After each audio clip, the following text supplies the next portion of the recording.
Kami siapkan hidup kami sebagai tanah liat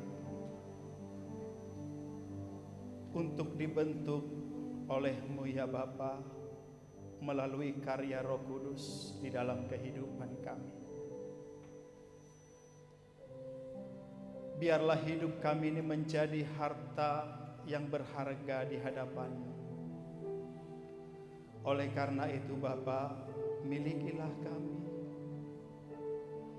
Dan kami juga harus memberikan respon yang terbaik supaya kami dapat dimiliki dan dibentuk oleh Allah. Terima kasih Bapa, puji-pujian yang sudah kami naikkan pada pagi hari ini. Biarlah itu boleh menjadi korban dupa yang berbawa harum di hadapan-Mu.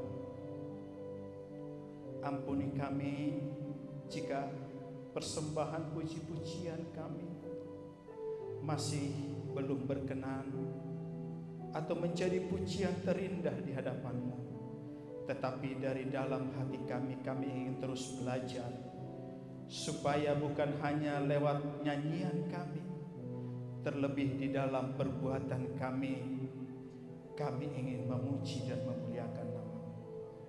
Terima kasih Bapa, kesempatan yang indah ini juga kami berikan hati kami, pikiran kami, jiwa kami teduhkan di dalam hadirat-Mu, untuk kami ditaburi oleh kebenaran firman-Mu, untuk kami diajar dan dididik Tuhan, supaya kami hidup benar di tengah-tengah angkatan yang bengkok ini Tuhan.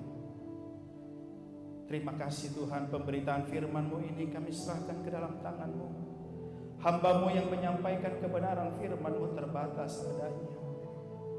Oleh karena itu Bapa, urapilah hamba-Mu ini.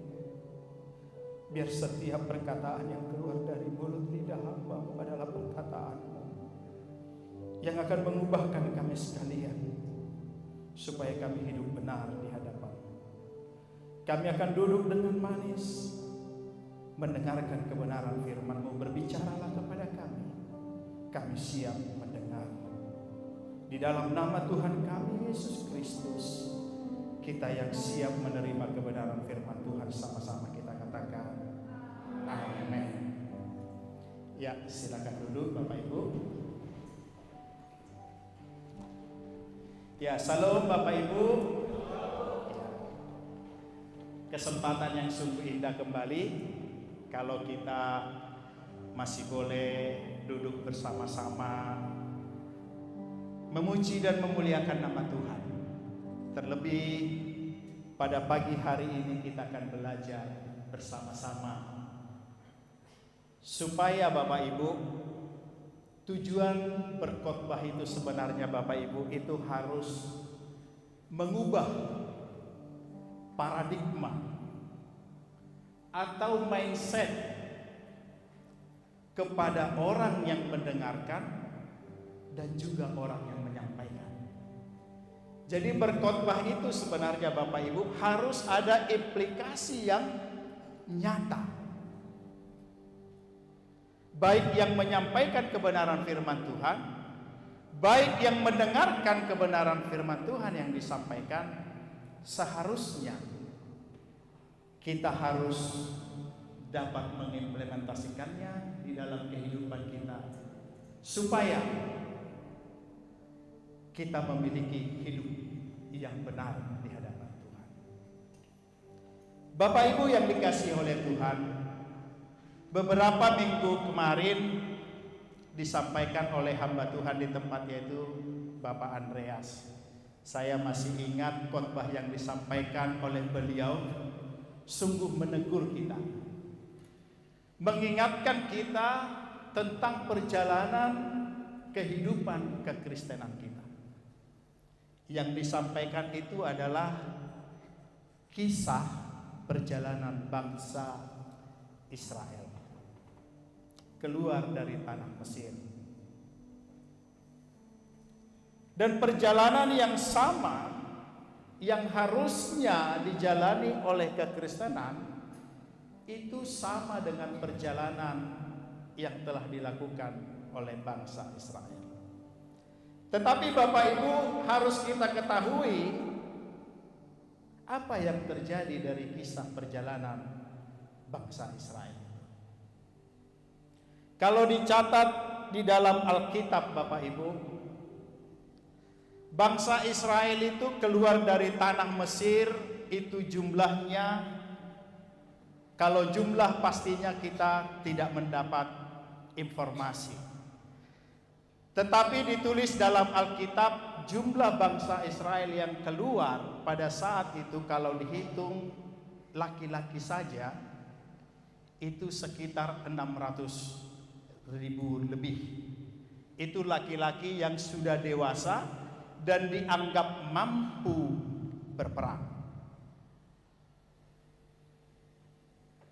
Dan kalau kita kalikan 3 saja Bapak Ibu, misalnya laki-laki punya istri dan punya anak 1, tentu jumlahnya itu sudah hampir mendekati 2 juta lebih.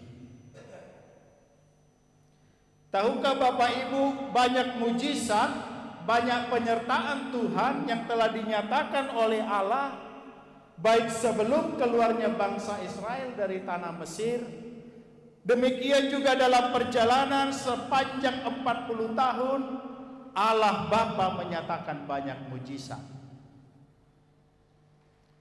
Tetapi sayangnya Bapak Ibu, di akhir cerita perjalanan bangsa Israel ini dikatakan dari seluruh angkatan yang keluar itu hanya 2 orang yang masuk ke tanah Kanaan, Yosua dan Kaleb. Itu saja Bapak Ibu, dari kalau kita estimasikan dari 2 juta orang yang keluar dari bangsa Mesir, hanya 2 orang yang masuk ke tanah Kanaan. Sisanya itu yang lahir di tengah perjalanan. Tetapi dicatat dalam Alkitab, angkatan yang keluar dari tanah Mesir itu hanya 2 orang. Itu sebabnya Bapak Ibu, kalau dalam kitab Korintus, baik dalam kitab Yudas dan Ibrani, kisah perjalanan bangsa Israel ini selalu dikaitkan bagaimana orang benar itu berjalan, supaya ayat yang menyatakan banyak yang terpanggil, sedikit yang dipilih itu tidak menjadi bagian kita. Tetapi yang menjadi bagian kita itu sebenarnya, kalau kita semua dipanggil, harapannya semua terpilih. Jangan banyak kita hari ini yang berkumpul di sini, mungkin ada sekitar 70-80 orang, tetapi yang terpilih masuk ke dalam kerajaan Allah 1 orang. Nah, itu kan berat itu Bapak Ibu. Jadi dari kisah ini Bapak Ibu, mari kita belajar bersama-sama. Kalau dalam dalam kitab Yudas 1 ayat 5 dikatakan begini Bapak Ibu. Sebab itu sekalipun kamu telah mengetahui semuanya ini sekali untuk selamanya, aku ingin mengingatkan kamu bahwa Tuhan menyelamatkan umatnya dari tanah Mesir, namun kemudian membinasakan mereka yang tidak percaya. Jadi Bapak Ibu, Allah memang menyelamatkan bangsa Israel dari tanah Mesir, dari perbudakan bangsa Mesir. Tetapi di tengah-tengah perjalanan, karena ketidakpercayaan mereka, karena mereka memiliki hati yang tegar tengkuk di hadapan Bapa, pada akhirnya di tengah perjalanan itu Allah membinasakan mereka. Beberapa waktu yang lalu disampaikan oleh Pak Andreas di tempat ini, karena mereka berbuat cabul sekitar 23.000 dalam semalam itu dibinasakan. Ada pelanggaran-pelanggaran yang mereka lakukan, sehingga bangsa itu harus dibinasakan oleh Allah. Maka Bapak Ibu, pagi hari ini kita akan belajar bersama-sama. Namun satu yang saya tangkap dari peristiwa ini Bapak Ibu, peristiwa perjalanan bangsa Israel ini, kenapa mereka tidak sampai kepada tanah yang dijanjikan oleh Allah dalam kehidupan mereka? Yang saya tangkap, bangsa Israel tidak mengerti rencana Allah bagi mereka. Itu penyebab dasarnya. Mari kita buka Alkitab kita dalam Perjanjian Lama, Kitab Keluaran pasal 19 ayat yang ke-5, kemudian ayat yang ke-6, kemudian kita lompat ke ayat yang ke-10. Saya akan bacakan di ayat yang ke-5, kemudian sidang jemaat Tuhan akan membacakan di ayat yang ke-6, kemudian nanti di ayat yang ke-10 kita bersama-sama membacakannya. Ayat yang ke-5 demikian kebenaran firman Tuhan. Jadi sekarang, jika kamu sungguh-sungguh mendengarkan firman-Ku dan berpegang pada perjanjian-Ku, maka kamu akan menjadi harta kesayangan-Ku sendiri dari antara segala bangsa, sebab Akulah yang empunya seluruh bumi.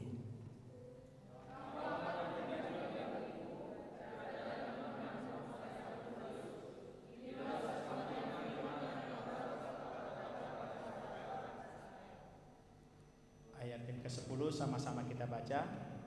Berfirmanlah Tuhan kepada Musa, pergilah kepada bangsa itu, suruhlah mereka menguduskan dirinya pada hari ini dan besok, dan mereka harus mencuci pakaiannya. Iya Bapak Ibu, kisah yang kita baca ini, nanti kalau Bapak Ibu ada waktu di rumah, silakan dibaca kisah perjalanan bangsa Israel ini. Judulnya di sana Allah menampakkan diri. Setelah 3 bulan perjalanan bangsa Israel keluar dari tanah Mesir, maka Allah itu hendak membuat perjanjian kepada bangsa Israel.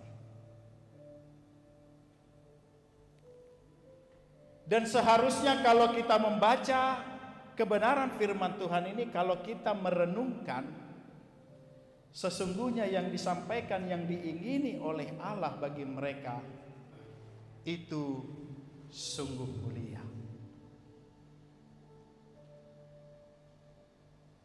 Sungguh mulia seharusnya. Kalau mereka dapat melakukan apa yang difirmankan oleh Tuhan ini secara konsisten di dalam kehidupannya.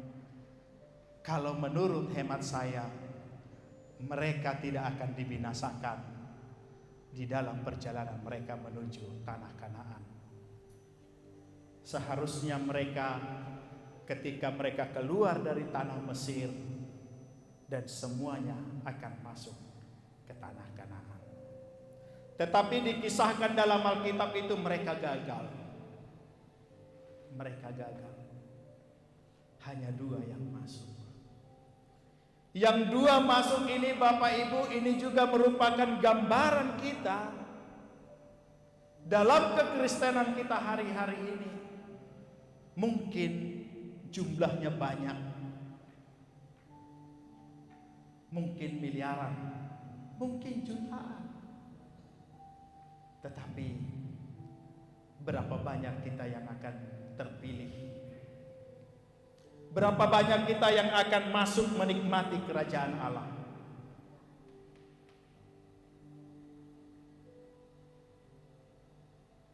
Bapak dan Ibu yang dikasihi oleh Tuhan, dari pembacaan firman Tuhan ini yang membuat mereka tidak dapat masuk ke dalam tanah Kanaan, saya menemukan ada 3 yang mereka tidak pahami. Kalau tadi secara singkat saya sampaikan, bangsa Israel tidak mengerti rencana dan tujuan Allah. Tetapi sesungguhnya Bapak Ibu, dalam kitab yang kita baca ini, hal pertama yang saya temukan di dalam pembacaan firman Tuhan ini adalah bangsa Israel adalah harta kesayangan Allah. Bangsa Israel itu adalah bangsa pilihan Allah, miliknya Tuhan. Hal yang sama juga berlaku bagi kita. Kita ini adalah harta kesayangan Allah. Kenapa kita disebut sebagai harta kesayangan Allah? Yang pertama Bapak Ibu, saya menyadari ketika saya mempelajari kebenaran firman Tuhan ini, kenapa Allah menganggap kita ini sebagai bangsa kesayangan Allah. Yang pertama Bapak Ibu, ternyata manusia itu kita diciptakan segambar dan serupa dengan Allah. Itu yang pertama. Dalam kitab Kejadian penciptaan Bapak Ibu, yang pertama itu kita diciptakan segambar dan serupa dengan Allah. Segambar dan serupa dengan Allah maksudnya di dalam hidup kita ini, di dalam karakter, di dalam tubuh kita ini, di dalam jiwa kita ini terdapat bagian-bagian dari Allah. Seharusnya karakter Allah itu ada di dalam kehidupan kita. Karakter yang bagaimana? Allah yang adalah kasih. Seharusnya di dalam kehidupan kita ini kita bagian dari kasih itu.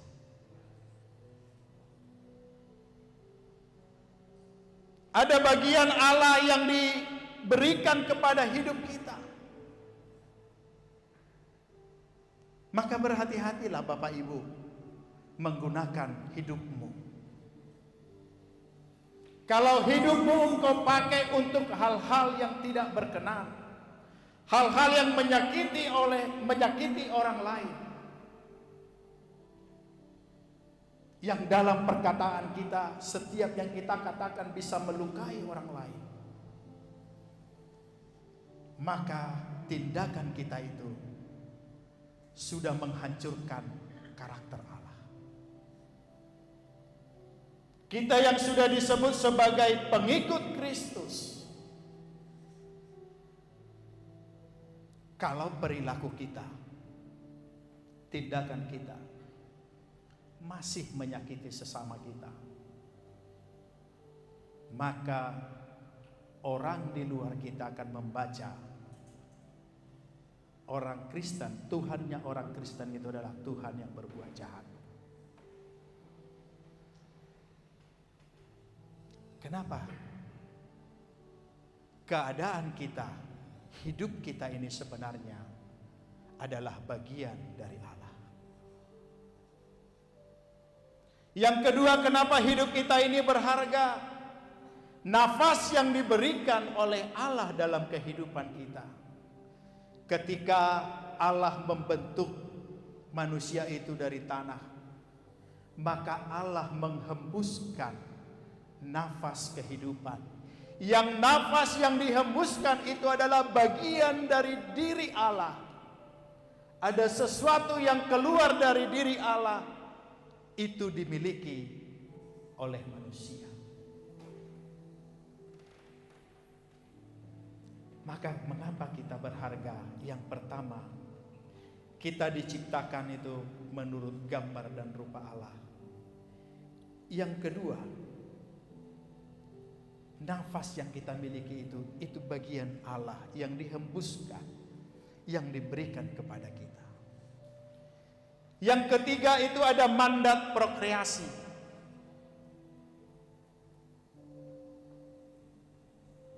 kita ini merupakan rekan sekerja Allah, yang seharusnya kita harus mengelola dunia ini dengan baik. Ketika manusia itu, ketika Adam dan Hawa ditempatkan di Taman Eden, perintah Allah itu adalah kelola dunia ini. Artinya kita benar-benar harusnya milik yang paling berharga yang dimiliki oleh Allah. Kemudian Bapak Ibu, di zaman sekarang ini, kenapa kita berharga?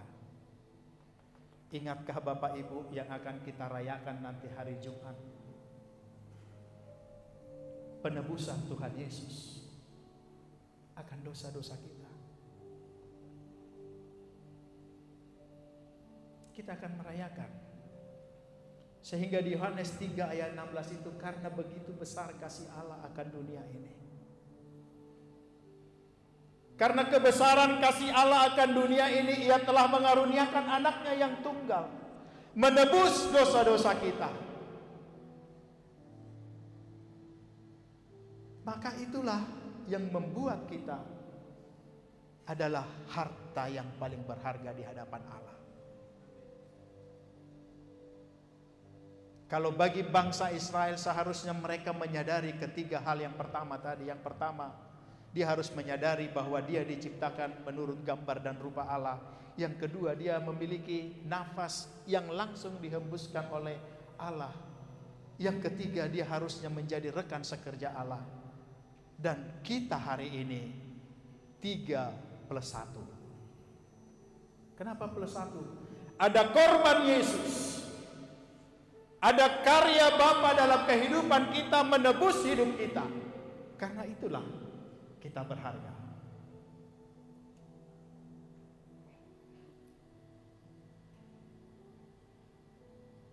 Inilah yang tidak dimiliki oleh bangsa Israel itu. Yang pertama, mereka tidak menyadari bahwa mereka adalah harta kesayangan Allah. Dan ini juga bisa berimplikasi terhadap kekristenan kita, Bapak Ibu. Apakah kita yang hadir saat ini, kita sudah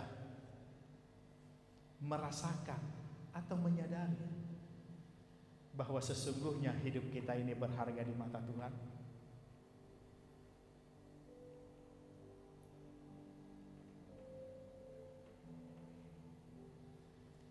Kalau kita menyadari sesungguhnya kita adalah hartanya Tuhan yang paling berharga, maka seharusnya kita menjadi alat di tangan Tuhan.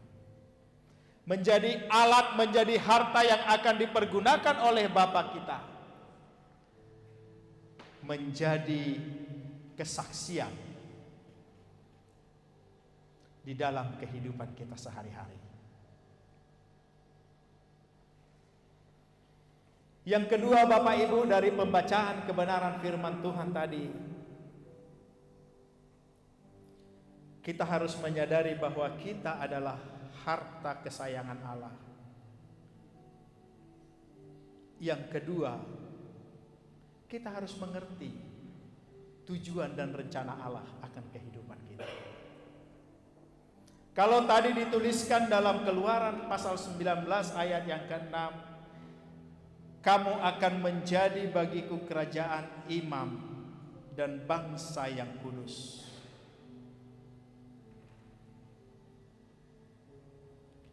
Ketika kita sudah menjadi harta dan milik kesayangan Allah, tentu Allah mengingini suatu program kerja. Ada suatu target yang diharapkan oleh Allah dalam kehidupan kita.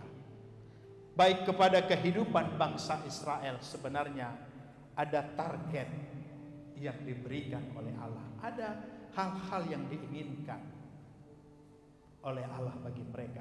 Demikian hal yang sama juga diingini Allah bagi kita pada pagi hari ini. Yang pertama, kita diinginkan oleh Allah menjadi kerajaan imam.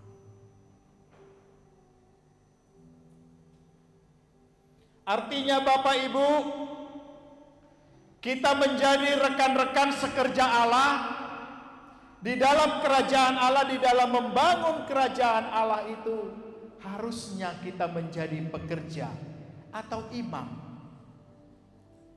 Kalau tidak menjadi imam, paling tidak kita menjadi panglima-panglimanya Allah.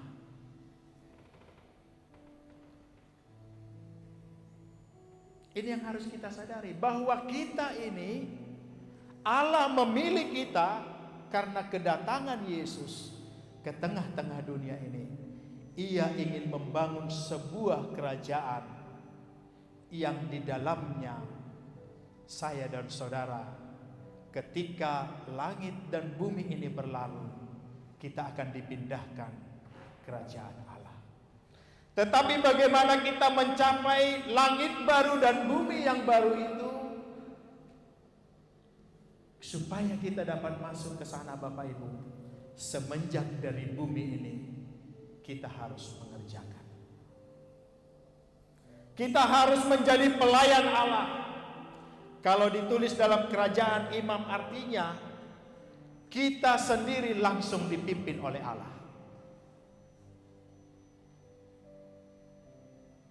Kalau beberapa waktu yang lalu disampaikan, kalau bangsa Israel itu mereka memiliki imam dan harus langsung bertemu dengan Allah yang Maha Suci setahun sekali. Bangsa Israel itu atau umat-umat yang lain itu tidak dapat langsung menghampiri Allah. Mereka bisa menghampiri Allah hanya melalui imam. Nah, kita saat ini merupakan rekan sekerja Allah atau imam. Artinya saat ini kita memiliki akses langsung kepada Allah. Tapi mungkin kita tidak menyadari. Tahukah Bapak Ibu, ketika kematian Yesus, terbelahnya tirai bait Allah itu sebenarnya memutuskan tradisi, kebiasaan lama yang dimana sebelumnya hanya imam yang dapat menjumpai Allah yang Maha Kudus untuk mendapatkan perintah yang akan disampaikan kepada orang lain, yang akan mengerjakan pengampunan dosa. Tetapi lewat kematian Tuhan kita Yesus Kristus, kita memiliki akses langsung. Kita dapat dipimpin oleh Roh Kudus. Ini yang dikehendaki oleh Allah bagi kita. Jangan kita merasa Bapak Ibu, karena saya juga lama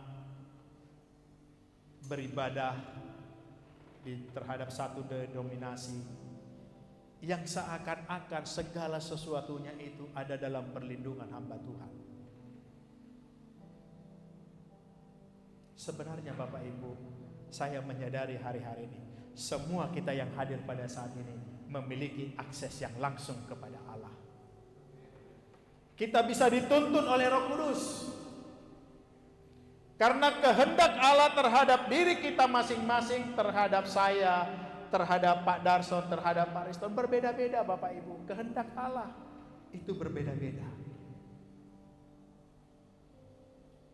Tergantung di mana kita berada dan apa yang Tuhan inginkan dari kita.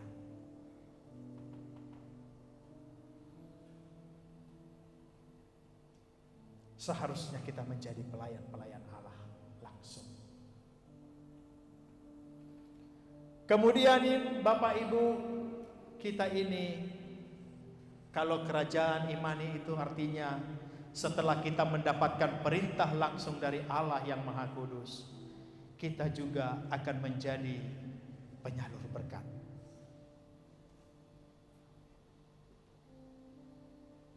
Kita akan menjadi penyalur berkat.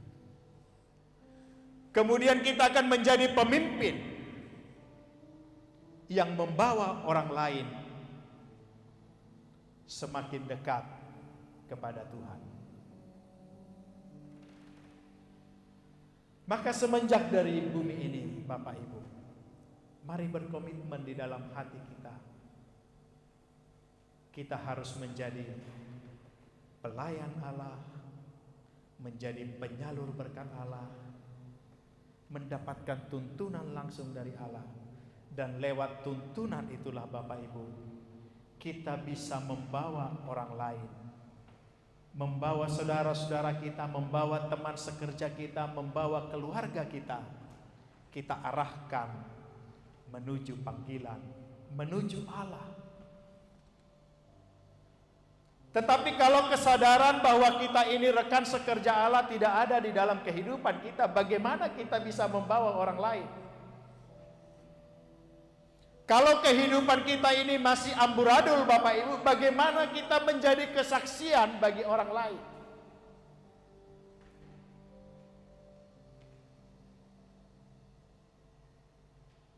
Kalau lewat perkataan Bapak Ibu, kita mungkin cakap memperkatakannya. Firman Tuhan dari kitab Kejadian sampai Wahyu mungkin kita cakap. Ratusan ayat mungkin kita bisa hafal. Ditanya, ayat ini apa? Ayat ini apa? Tetapi kita ketika ditanya, sudahkah kamu melakukannya? Kira-kira apa respon kita Bapak Ibu? Maka supaya kita menjadi pengarah atau pemimpin bagi orang lain untuk kita arahkan menuju Allah, perhatikan perbuatan kita. Perkataan kita bisa mengatakan A tetapi perbuatan kita B. Maka hal yang paling utama yang harus kita lakukan, kita katakan A, lakukanlah A. Karena di zaman ini Bapak Ibu, terlalu banyak saya menemukan orang yang cakap berkata-kata, cakap menyampaikan kebenaran firman Tuhan. Tetapi di tengah-tengah rumah tangganya pun terjadi pertikaian, pertengkaran yang hebat. Bagaimana kita bisa menjadi saksi Allah? Bagaimana kita bisa menjadi pemimpin yang mengarahkan keluarga kita, rekan kita dan sebagainya kepada Allah kalau perbuatan kita tidak benar?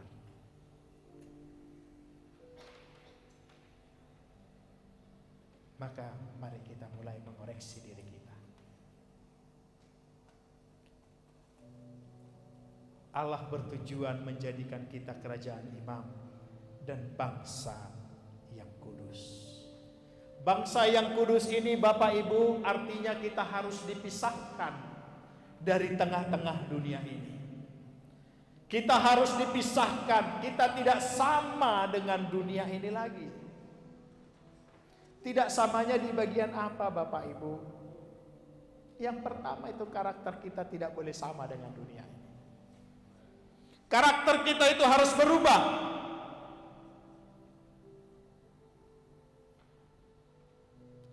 Seperti karakter Allah, karakter Yesus yang bisa kita baca dalam Alkitab, dalam kisah Injil dan tulisan-tulisan yang lain dan kitab-kitab yang lain. Yang ditulis itu, yang Yesus katakan itu, kalau kamu melihat aku, engkau sudah melihat Allah. Artinya karakter Allah itu sudah diperagakan di dalam diri Yesus Kristus. Hal yang sama juga seharusnya kita yang berkumpul di tempat ini, ketika kita berkata kita ini sudah menjadi pengikut Kristus, harusnya orang lain bisa melihat Yesus, melihat Kristus di dalam kehidupan kita setiap hari.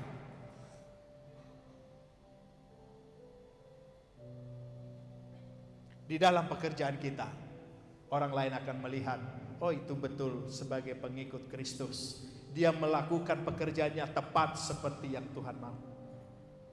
Di dalam rumah tangga kita juga demikian. Di dalam kita bermasyarakat juga seharusnya demikian. Di dalam hubungan suami istri harusnya juga demikian.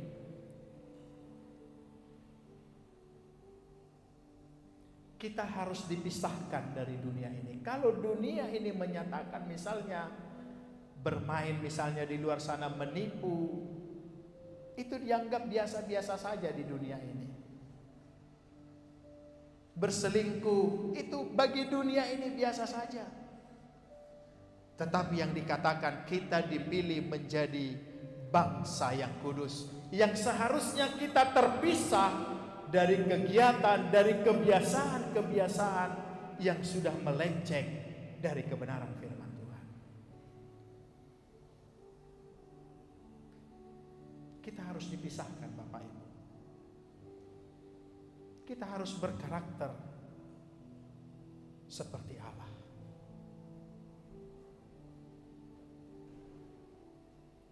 Bangsa yang kudus itu harusnya bercahaya. Harusnya bercahaya Bapak Ibu. Tahukah Bapak Ibu kalau malam lampu tidak ada, kita tidak bisa melihat apa-apa. Tapi ketika lampu atau listrik itu menyala, maka yang lain itu bisa kelihatan. Pengaruhnya apa? Karena ada penerangan yang diberikan oleh lampu itu. Maka seharusnya kalau kita dipilih menjadi bangsa yang kudus, dimanapun Bapak Ibu berada, adik-adik semua yang sudah dinyatakan sebagai pengikut Kristus, harusnya hidupmu itu bercahaya.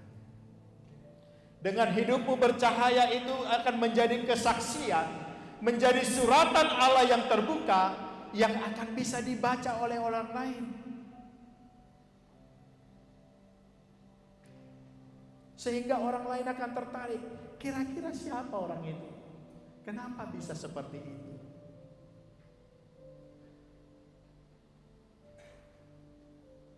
Tetapi kalau hidup kita ini gelap, dunia juga gelap, gak bisa dilihat apa-apa. Nama tinggal nama saja Bapak Ibu. Kristen tinggal Kristen, tetapi tidak berdampak apa-apa. Maka satu yang harus kita pahami, berkali-kali disampaikan di tempat ini, kekristenan itu bukan agama, tetapi jalan hidup. Jalan hidup apa? Jalan hidupnya Kristus yang harus kita kerjakan di dalam kehidupan kita. Harus ada di dalam tuntunan Kristus setiap hari. Setiap hari dan setiap saat.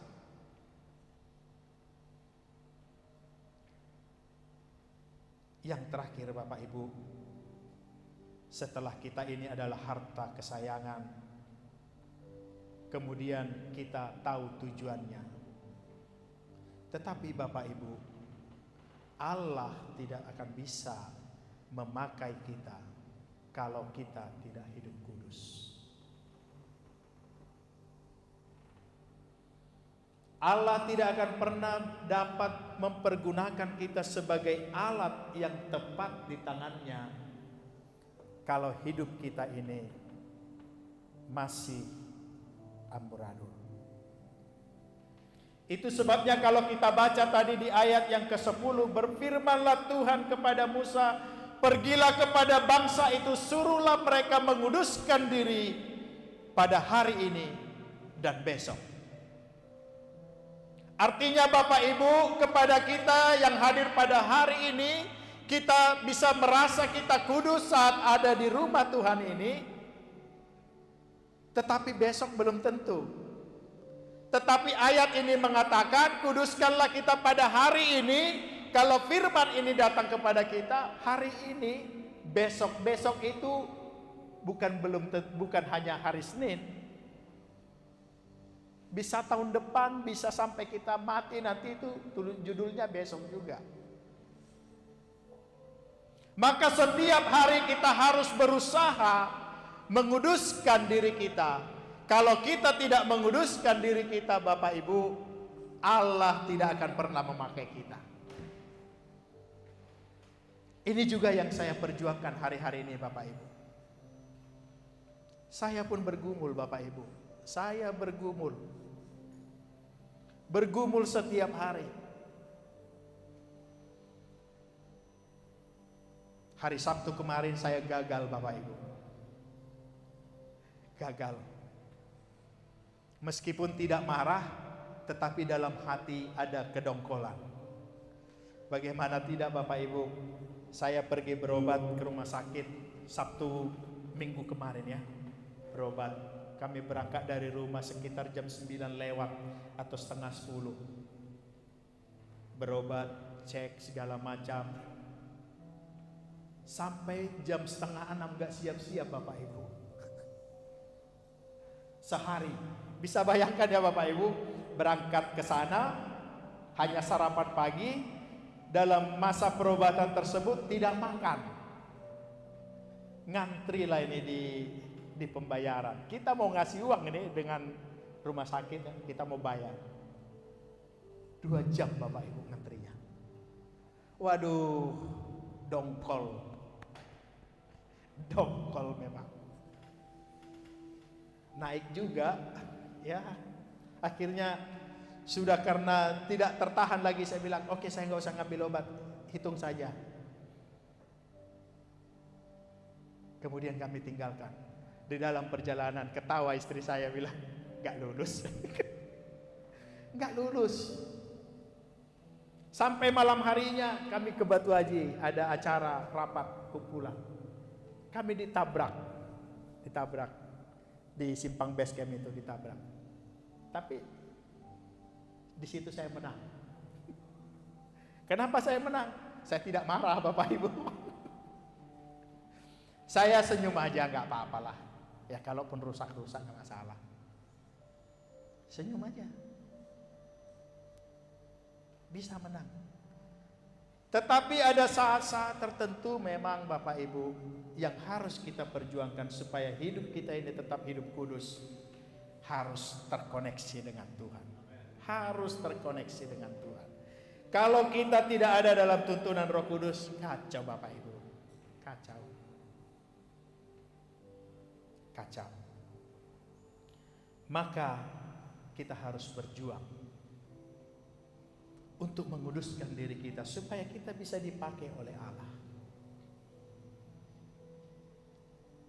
Yang pertama itu teladan kita, Tuhan kita Yesus. Kita harus mengenakan kasih. Karena inilah dasar kekristenan Bapak Ibu. Dalam kitab Markus ayat yang ke-12 ayat sampai yang ke-31, ayat 30 dan 31. Kasihilah Tuhan Allahmu dengan segenap hatimu, dengan segenap jiwamu, dan dengan segenap akal budimu, dan dengan segenap kekuatanmu. Dan hukum yang kedua, kasihilah sesamamu manusia seperti dirimu sendiri. Inilah yang dikerjakan oleh Tuhan kita Yesus ketika Ia ada di tengah-tengah dunia ini. Segenap pelayanan yang dikerjakan oleh Tuhan Yesus ketika Ia ada di tengah-tengah dunia ini satu saja. Melakukan kehendak Bapa. Itu yang dikatakan, makananku adalah melakukan kehendak Bapakku. Dan kalaupun orang lain bersalah kepada dia, dia tetap mengasihinya. Itulah kasih, mengasihi orang lain sama dengan dirinya sendiri. Atau kalau kita mengasihi Tuhan Allah, dan juga kita harus mengasihi sesama kita manusia. Karena pada kedua hukum itulah sebenarnya dasar kekristenan itu diletakkan. Maka dasar yang untuk kita pakai menguduskan diri kita itu adalah mengenakan kasih. Yang kedua harus taat. Ketaatan itu muncul atau dapat kita lakukan ketika sesuatu yang hendak kita capai itu menjadi kebutuhan kita. Kalau hal itu tidak menjadi kebutuhan kita, mustahil kita bisa taat, Bapak Ibu. Contoh, kalau kita dalam keadaan sakit, Ada sakit keras misalnya, harus kalau kamu tidak makan obat ini, besok kamu akan misalkan cuci darah. Maka kita semua, saya rasa kalau perintah itu atau kata-kata itu datang kepada posisi kita saat itu, otomatis taat Bapak Ibu. Apa yang dikatakan oleh orang itu akan kita lakukan. Tetapi kenapa banyak orang Kristen tidak bisa taat kepada Tuhan? Karena dia belum menjadikan Tuhan menjadi satu-satunya kebutuhan di dalam kehidupannya. Berbeda dengan Yesus Kristus. Dia bisa taat kenapa? Karena dia menjadikan Bapaknya menjadi satu-satunya kebutuhannya. Menjadi target yang utama. Maka Bapak Ibu, kalau ada sesuatu hal yang Bapak Ibu targetkan ke depan, kalau itu menjadi kebutuhan utama, Bapak Ibu bisa taat melakukan apa saja. Bisa taat. Kalau misalnya mau mencapai sebuah mobil impian, Bapak Ibu sudah dapat penghasilan, bisa taat nabung. Nabung. Karena kenapa? Mobil impian itu menjadi kebutuhan, menjadi target dalam kehidupan kita, maka bisa kita taat. Demikian juga Bapak Ibu dalam kekristenan ini, kalau kebutuhan kita atau Allah itu kita jadikan satu-satunya menjadi target kita, saya rasa kita bisa taat. Kita bisa taat setiap hari. Kita mulai belajar. Maka untuk hidup kudus itu, yang pertama kita harus mengenakan kasih. Yang kedua itu kita harus taat. Dan yang ketiga itu hidup dalam kebenaran. Hidup dalam kebenaran ini artinya kita hidup di dalam Kristus. Kita hidup di dalam Yesus. Karena Yesus itu adalah epicentrum kebenaran. Dialah yang mempraktekkan kebenaran itu.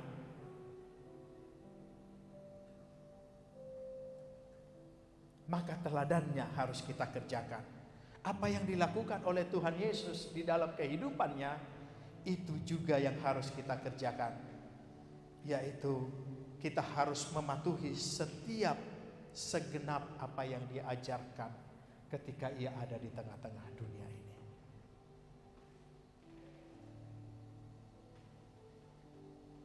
Karena kalau kita tidak melakukan teladan yang diajarkan oleh Tuhan kita Yesus, tidak ada satupun yang akan sampai kepada Bapa.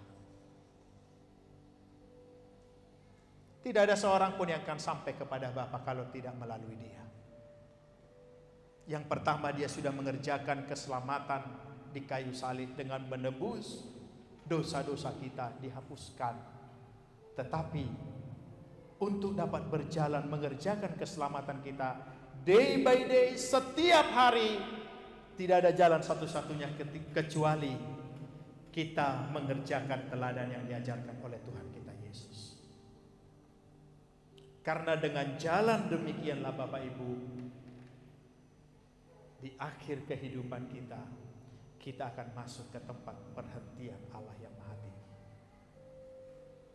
Kita akan masuk ke Yerusalem yang baru, ke langit dan bumi yang baru yang dijanjikan oleh Allah kita, yang dimana Tuhan kita Yesuslah di sana menjadi Raja kita, dan kita semua harus menjadi pelayan-pelayannya. Maka Bapak Ibu, apa yang terjadi kepada bangsa Israel hendaknya menjadi pelajaran penting bagi kita. Kita harus menyadari siapa diri kita. Kita harus menyadari apa rencana Allah di dalam kehidupan kita masing-masing. Dan supaya Allah dapat memakai kehidupan kita menjadi alat, menjadi harta yang berguna, kita harus menguduskan diri kita. Harus menguduskan. Tidak ada jalan lain Bapak Ibu. Karena Allah itu kudus. Dan Allah tak akan pernah dapat menjumpai kita kalau kita tidak kudus. Oleh karena itu, kuduslah kamu sebab aku kudus. Itu kata firman Allah. Maka berjuanglah kita Bapak Ibu, mengenakan ini, memahami ini, supaya di hari-hari ke depan Bapak Ibu, kita memiliki pikiran, perasaan yang terdapat di dalam Kristus. Artinya Kristus itu kan artinya diurapi, yang diurapi. Dan kita pun bisa menjadi Kristus, menjadi orang-orang yang diurapi, menjadi orang yang diurapi. Karena Yesus sendiri sudah membuktikan ketika Ia ada di tengah-tengah dunia ini, firman itu menjadi manusia. Artinya firman itu dihidupkan Yesus di dalam dirinya, sehingga dikatakan firman menjadi manusia itu bukan mistik ya, bukan mistik. Misalnya punya handphone, kita jatuhkan di sana menjadi rumah, bukan begitu.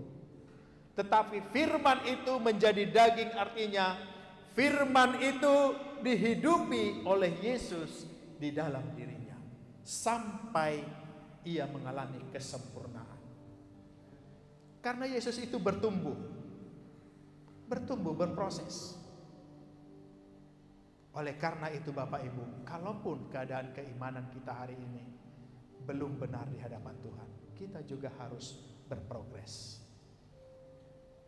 Kalau tadi kita datang mungkin belum dengan pengertian bahwa kita ini adalah milik yang berharga di mata Tuhan, maka hari ini kita mulai berprogres. Kita adalah milik Tuhan, milik kesayangan Tuhan.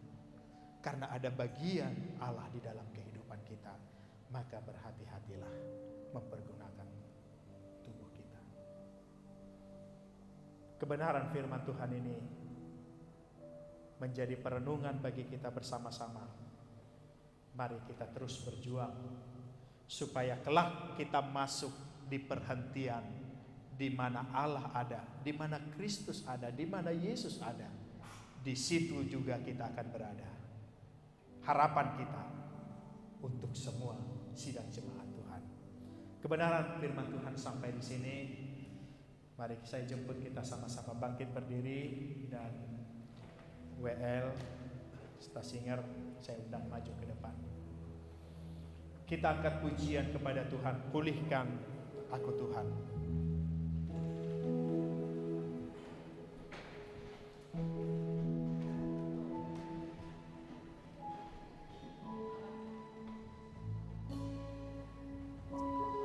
Haleluya Yesus.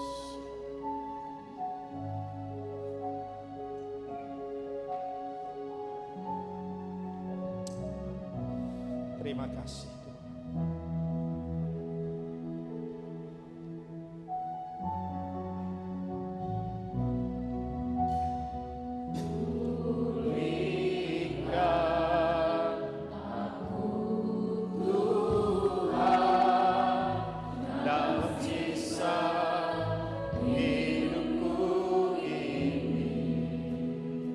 Haleluya.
kasih Bapa. Terima kasih atas waktu yang indah ini. Kalau Engkau boleh mengingatkan kami kembali terhadap kisah perjalanan bangsa Israel ini Tuhan, supaya kami tidak menjadi sama dengan kisah ini. Tetapi seberapapun kami yang hadir pada hari ini Tuhan, kami boleh berubah, berjalan dengan benar, sehingga kami semua yang hadir di akhir kehidupan kami ini, kami akan dapat masuk ke tempat perhentian-Mu ya Bapa. Berikan kami pemahaman yang baru. Sekalipun kebenaran firman-Mu telah selesai disampaikan bagi kami, kiranya kami dapat memiliki paradigma yang baru. Roh Kudus-Mu akan memeteraikannya di hati kami, akan memberikan pengertian-pengertian yang baru dalam kehidupan kami. Kami akan dituntun oleh Roh-Mu Tuhan, untuk kami dapat melakukan kehendak-Mu seperti mau-Mu bagi kami masing-masing. Sebab kami menyadari Bapa, masing-masing kami memiliki tujuan yang berbeda. Engkau dapat menggunakan kami menjadi alat di tangan Tuhan untuk kebutuhan-kebutuhan tertentu, untuk maksud tertentu. Tetapi biarlah terlebih dahulu kami menguduskan diri kami, supaya kami dapat dipakai menjadi alat di tangan-Mu Tuhan. Terima kasih Tuhan. Kami akan menerima kebenaran firman ini, dan kami akan renungkan, dan kami akan praktekkan di dalam kehidupan kami sehari-hari, sehingga kami akan belajar dari dalamnya, supaya kami dapat menjadi suratan Allah yang terbuka, yang akan dinikmati oleh orang lain. Terpujilah Engkau Bapa. Di dalam nama Tuhan kami Yesus Kristus, kami bersyukur dan berdoa sama-sama.